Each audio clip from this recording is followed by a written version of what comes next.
tabligh, menyampaikan. Ada pada baginda. Benar, bila ada sifat benar ni, kita selalu melakukan amal-amal ibadah kita. Bila kita benar, kita akan sentiasa mendapat keberkatan daripada Allah Subhanahu Wa Taala.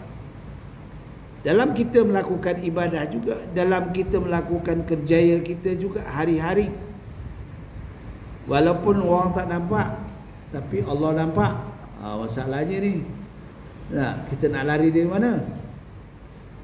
Al-insan, manusia, qibtatullah, sentiasa dalam ikutan Allah, genggaman Allah, tak boleh lari. Naik atas apa? Gunung Kinabalu. Tak boleh. Jadi kita dalam sentiasa dalam pemerhatian Allah. Sebab itulah Allah kurniakan seorang Rasul ini memang Rasul yang betul-betul dipilih. Siapa dia? Rasul yang ada pada kita. Ya, Rasul yang diutuskan pada umat akhir zaman. Wa ma Muhammadun illa rasul qad khalas min qablihi rusul afa imma ta'aw qutilan qalabtum ala a'qabikum wa man yanqalib ala aqibaihi falan yadurra Allah syai'a wa sayajzillahu syakirin. Kita ni kena bersyukur betul-betul, tuan-tuan. Bersyukur tak nampak Rasul, tapi kita yakin, percaya. Zaman Nabi dulu, baginda Nabi Muhammad nak berdakwah, ya Allah punyalah. Bayangkan susah payahnya nak mentarbiah orang-orang Arab Quraisy. Baginda beruzlah, cuba bayangkan. Saya rasanya satu kali pergi nak Jabal Nur tu pun pening dah, tak pergi dah. Ustaz berapa kali naik dah Jabal Nur? Tak naik, tak sanggup tengok. Tengok handsome, tapi tak sanggup. Baginda Nabi Muhammad tiap-tiap malam, tengok tu punya tawajuhnya, ketekunannya, mujahidnya Rasulullah SAW. Kerana apa? Kerana kedudukan orang Arab ketika itu, ya Allah, hancur.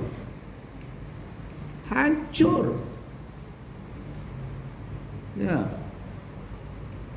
Tak mau terima pandangan langsung. Hebat dia lah, cara dia lah. Ya, itu nama Yahudiyah zaman itu. Sebab zaman Nabi Muhammad SAW itu banyakkan orang bodoh. Orang Arab kita sebut jahil tu, dia marah pula jahil. Kita orang Melayu cakap bongong, bodoh. Nah, dah diajar tak mau juga. Nah, cuba bayangkan, sampai hati ke kita? Ini berlaku di zaman Rasulullah pun berlaku. Anak-anak yang lahir waktu itu kecil, lahir kata bawa maksiat, awal-awal ditanam hidup-hidup.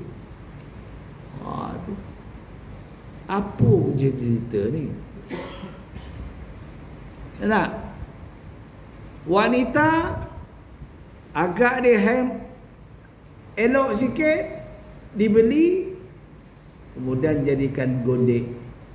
Dapat lahir zuriat, dijual mak dia, anak dibela, jadikan pasangan dia. Apa cerita? Kambing pun tak macam itu. Tu bayangkan, kambing pun nak ngemek-mek, mak aku tak nak, kambing pun tahu. Cuba bayangkan, ini berlaku betul di zaman Rasulullah SAW. Punya naik turun Rasulullah beruzlah, mengasingkan diri pada masyarakat ini untuk mencari jalan Ya Allah, tunjukkanlah jalan. Beruzlah, duduk di Gua Hira. Dulu Gua Hira panggil dah. Sekarang dia panggil Jabal Nur. Dulu dipanggil Gua Hira. Sekarang dipanggil Jabal Nur, bercahaya. Sebab apa kalau kita naik tangga tu betul tuan-tuan? Mana ada lampu? Tak ada. Tapi lah Allah cahaya. Nampak situ lah. Tapi taklah pula jelas buat macam tuan muka tuan tu tadi, tak ada lah. Macam bayang-bayang. Tu namanya Jabal Cahaya. Orang Arab ketika itu dibunuhnya anak kecil, ditanam hidup-hidup. Wanita jadikan hiburan. Tak langsung berguna wanita ketika itu, untuk seronok saja. Allah, jahatnya orang, ya, orang Quraisy ni di zaman itu. Jadi Rasulullah macam mana gayanya? Naik turun, naik turun, naik turun, nak cari. Rasulullah ini memang dipilih oleh Allah Ta'ala, tapi bagaimana nak mengatasi diri orang ni? Naik turun, naik turun.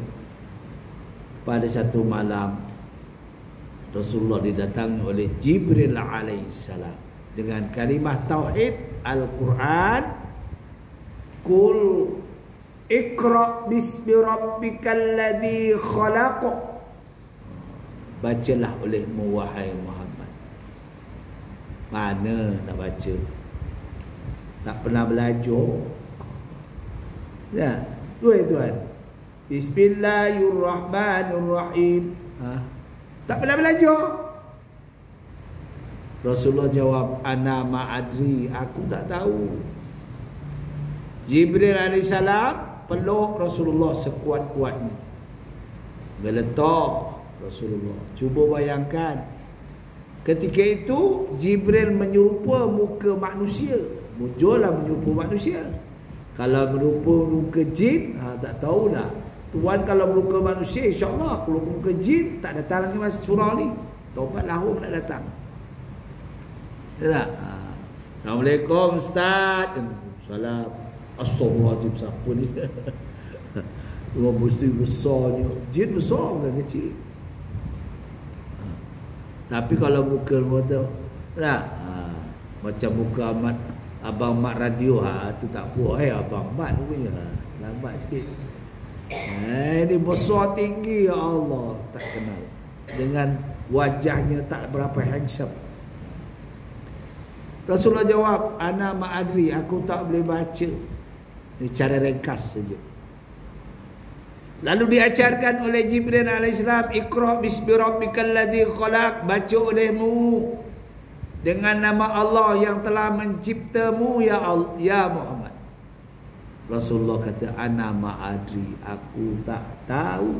Dipeluk kali kedua. Lalu ajarkan lagi pun tak dapat. Ana ma'adri. Kali ketiga pelukan, Jibril membawa rahmat Allah Ta'ala. Lalu lancar Rasulullah SAW, Iqra bismi rabbikal ladzi khalaq, khalaqal insana min 'alaq. Iqra wa rabbukal akramul ladzi 'allama bil qalam, sampai akhir ayat. Ayat ini lah ayat yang pertama yang turun kepada baginda kita, dan gurunya ialah malaikat Jibril alaihi salam.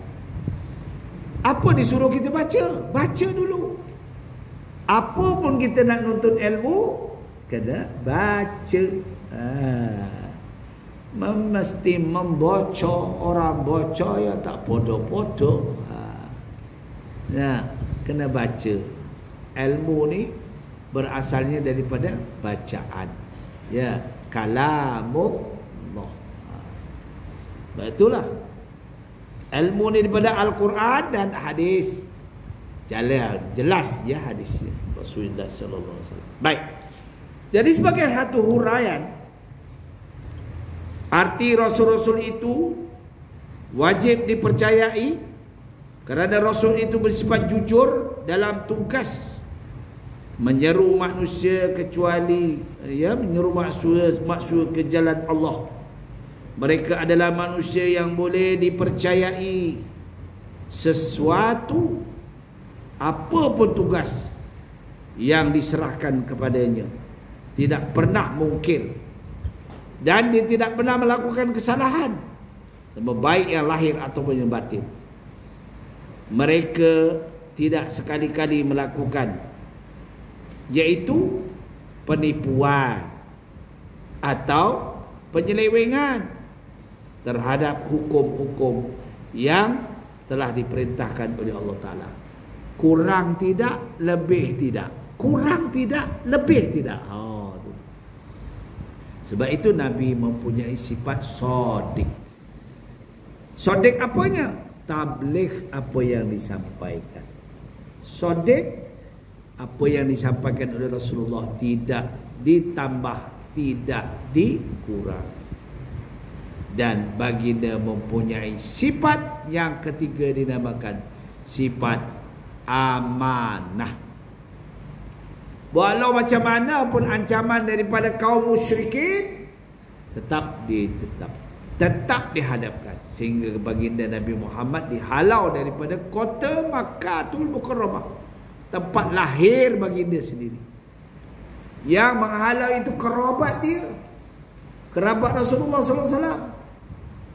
Sebab itu Nabi Muhammad ini adalah keturunan baik. Yang tak baik itu mereka tak patuh. Sebenarnya Nabi Muhammad ni patuh dengan ajaran yang baik. Sebab Nabi Muhammad ni berketurunan Bani Hasim. Ya, Bani Hasim. Ibnu Hasim wasmul Mughirah alladhi yuntamal irtiqa'u li'ulya. Tengok. Siapa Bani Hasim? Inilah pilihan Allah Ta'ala. Nasab sebelah ibu, nasab sebelah datuk, nasab sebelah bapa, nasab sebelah atuk oyangnya, semua dipilih oleh Allah Subhanahu Wa Ta'ala, bukan pilihan manusia. Maka mereka berkahwin itu jodohnya ada di pertemuan dengan Allah. Tuhan pun sendiri, saya sendiri, saya tak mimpi masa saya lahir kat dunia aku nak kahwin dengan orang sini. Tak pernah. Tak pernah mimpi. Ada nak mimpi? Tak. Dah besar tahu-tahu kahwin dah ni. Siapa yang jodohkan kita? Allah. 3 perkara yang Allah tentukan kat kita. Apa dia? Pertama, rezeki kita.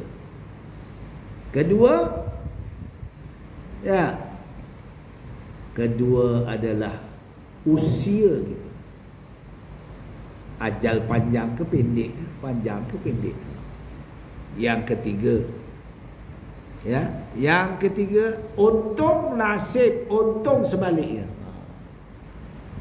Sebab tu kena yakin. Kita kena yakin dalam hati kita. Tak semestinya orang lahir tu hidupnya senang semua. Tak. Ada yang kadang-kadang lahir dah dapat allowance. Tu tak. Lahir dia dapat allowance. Bayangkan. Siapa dia? Orang tertentu lah. Ya. Ada yang duduk yang menderita. Ini semua ada penentuan Allah Subhanahu Wa Ta'ala. Kita sebagai hamba wajib mensyukurinya. Jadi begitulah kepercayaan kita. Kiranya Rasul-Rasul itu pecah amanah dan bersifat khianat, sudah tentu Allah tidak menyuruh membawanya ataupun menjadikannya sebagai seorang Rasul. Firman Allah Subhanahu Wa Ta'ala dalam firman-Nya, Inni lakum rasulun amin. Inni lakum rasulun amin. Sesungguhnya aku, yakni Allah, ini sesungguhnya aku ini Rasul yang diamanahkan oleh Allah Ta'ala, yang diutuskan oleh Allah kepada kamu. Sesungguhnya aku ini adalah Rasul. Inni lakum rasulun amin. Yang dipilih, yang amanah, amin, yang benar. Firman Allah Subhanahu Wa Taala menjelaskan dalam surah ayat 7 suratul Asr.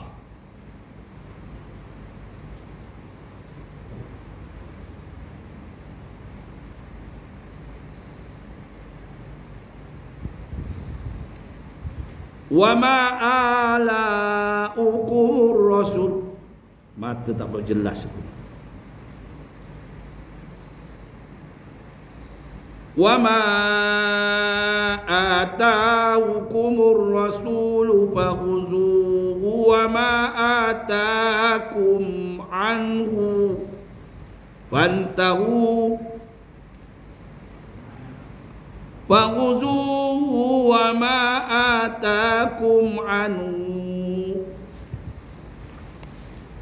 fantahu. Betul tak? Mata tak boleh bergerak ni. Mata tuak. Dan apa yang jua suruhan-suruhan daripada Allah dibawa oleh baginda Rasulullah sallallahu alaihi wasallam kepada kamu, maka ambillah, kata Allah, ambillah dia suatu amal dan jadikan suatu kepercayaan, amalan, dan apa yang dilarang kamu tinggalkan. Ini aku suruh kau buat. Ati Allah wa atiur Rasul. Nah, taat pada Allah, taat pada Rasul, wa atiul kulli amri minkum, taat pada pemimpin. Tak kira lah pemimpin masjid, pemimpin solat, tak kalah imam di solat dia ada sujud, ada pening kepala dia, mesti ikut imam. Tapi macam mana ya, imam tu gatal, dia pun aku gatal. Tu sekali imam tu gatal betul. Dia tergatal, dipicit gitu. Tapi makmum ni dia tak faham, tak belajar, dia pun ikut. Dan tu dia marah orang sebelah. Ini betul sebab tak ada ilmu. Ada tiga budak. Ini berlaku betul dulu 3 budak. Satu ni memang dia mu'alaf. Yang satu ni pandai-pandai bohong. Dah pandai tapi bohong. Yang satu ni tak belajar. Dia rasa betul. Dan suatu antara satu kali disembahyang, Allahu Akbar. Yang mu'alaf ini tahulah mu'alaf. Tuan pernah mengajar mu'alaf tak? Saya pernah mengajar 6 tahun lebih kan, masuk 7 tahun. Nak sebut usolli pun payah. Muncul tak ucolli. Ucolli apa? Kalau orang Jawa tu ucolli tu buka culi. Ucolli pada maghrib arba'al rakaatin maghrib 4 rakaat. 3 lah. Oh 3 ya. Ucolli pada maghribi salatal rakaatin makmuman lillahi ta'ala. Dia pantai lah kau. Dia mu'alaf. Kita ngajak betul. Usolli ya. Saya pernah mensyahadakan, iaitu tak apalah, syahadah dah. Syahadakan lebih daripada 30 orang lebih lah saya syahadakan. Kat Malaysia ke, kat Brunei ke. Ada. Dia sebabkan tu dia kuat. Hadu hadu macam-macam lah, macam-macam. Tu kuat gitu. Cuba baca ikut saya. Hadu adu. Ada satu orang adu Allah lala. Dia lala pula. Macam mana aku boleh panggil lala pula? Dulu hari tu masa kat kampung saya suka cari ni apa lala, kurang asam betul dia cari. Lala tu kan direbus sedap, tomes tu. macam-macam. Ini berlaku betul. Benda ni benda yang terang, jelas. Jadi mu'allaq ni tadi, dia ucolli, tak dapat nak masuk ni, tak masuk tak dapat. Jadi orang sebelah ni tegurlah kepada kawan dia tu. Shh. Sembayang ni janganlah bising sangat. Kawan ni ucolli tak dapat. Yang sebelah ni dah sembayang, dia diam sembayang. Muncul aku tak cakap, kalau aku cakap batal. Tiga-tiga batal. Yang dah sembayang ni pun dia bercakap, muncul aku tak cakap. Ni kata cerdik tapi cerdik bodoh. Dia dah sembayang dah. Yang seorang ni dia tegur kawan dia, apa ni ucolli? Diamlah, orang tengah sembayang. Nah, yang kawan ni mu'allaq memang tak dapat. Yang seorang ni dah sembahyang dah elok dah. Uzur aku tak cakap, kalau aku cakap batal. Cakaplah tu. Masalah je. Sebab tak ada ilmu je tak. Contohlah. Maka demikian dijelaskan dalam firman Allah Ta'ala tadi, supaya kita memahami bahawa Rasulullah SAW itu bukan calang-calang pilihan Allah Subhanahu Wa Ta'ala. Laqad ja'akum bi Rasulillahi uswatun hasanah. Sesungguhnya kami telah memilih seorang Rasul itu adalah ikutan yang terbaik. Jadi ambillah amalan yang diperintahkannya dan lakukan. Tinggalkanlah amalan-amalan yang membawa keruntuhan, kemungkaran daripada Allah Ta'ala. Ni maknanya, apa yang disampaikan oleh Rasul itu kena kita ambil. Apa? Contoh, inna salata tanha anil fahsya'i wal munkar.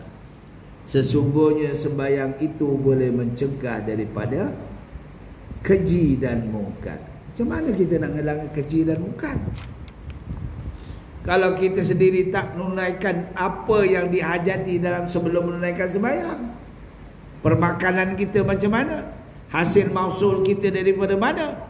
Itu kena semua diselidik, barulah diterima oleh Allah Subhanahu Wa Taala. Sampai begitu huraian daripada inna salata tanha anil fahsya'i wal munkar.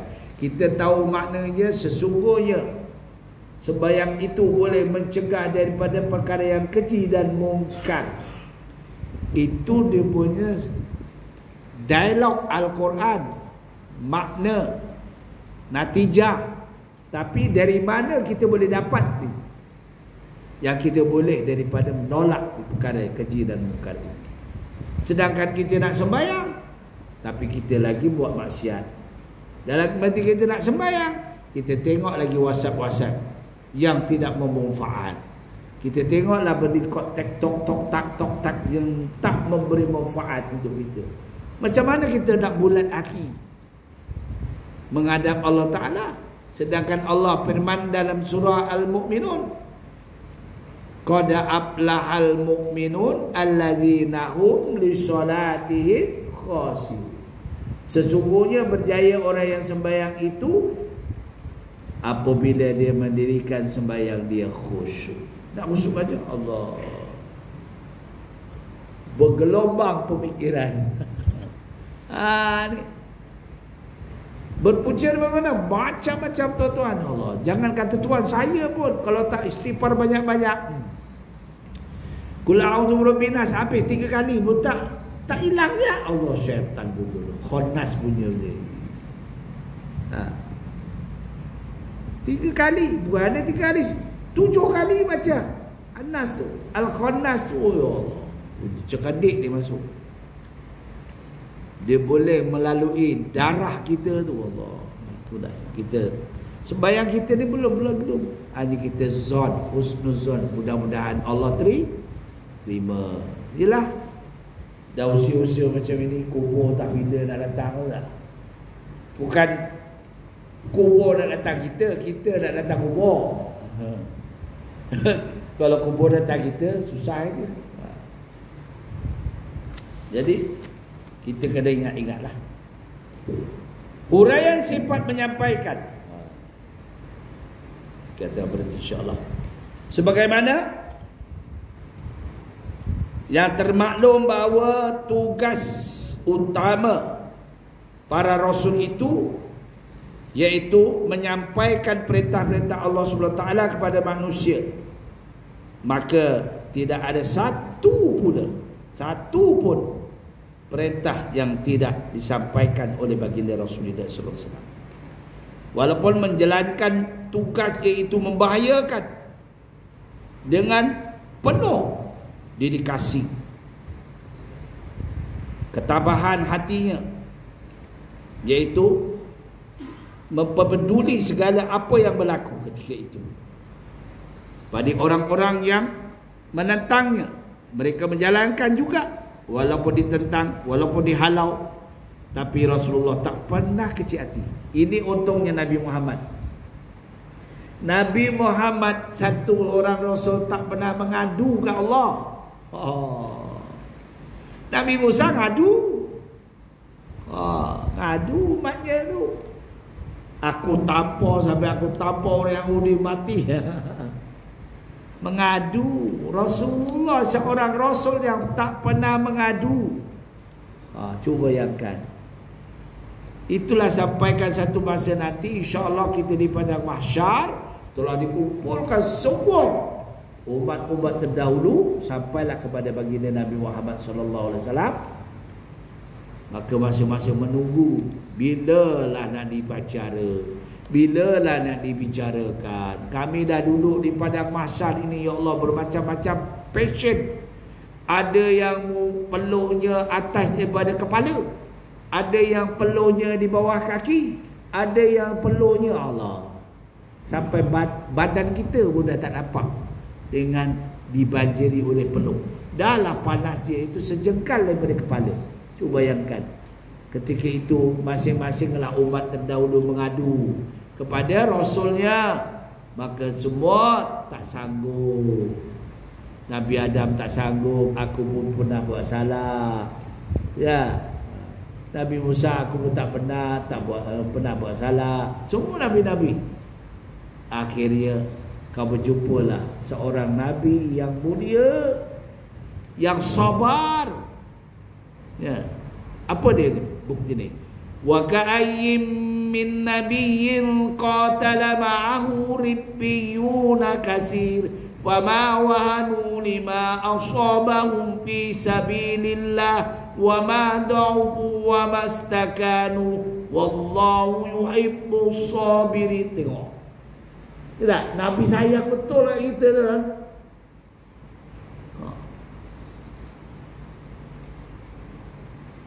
Sifat Nabi ni sabar betul.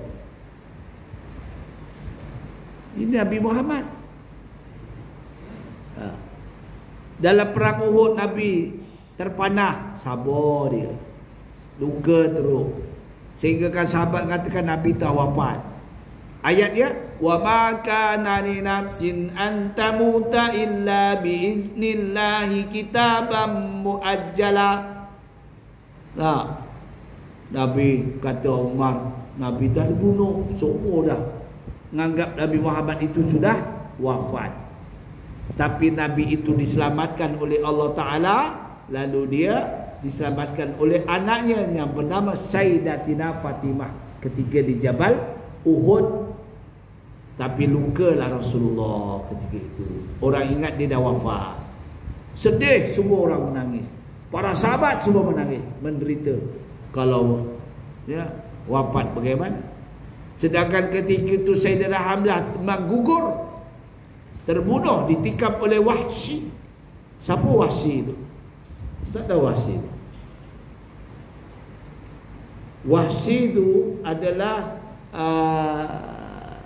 hamba abdi kepada Abdullah bin Ubay.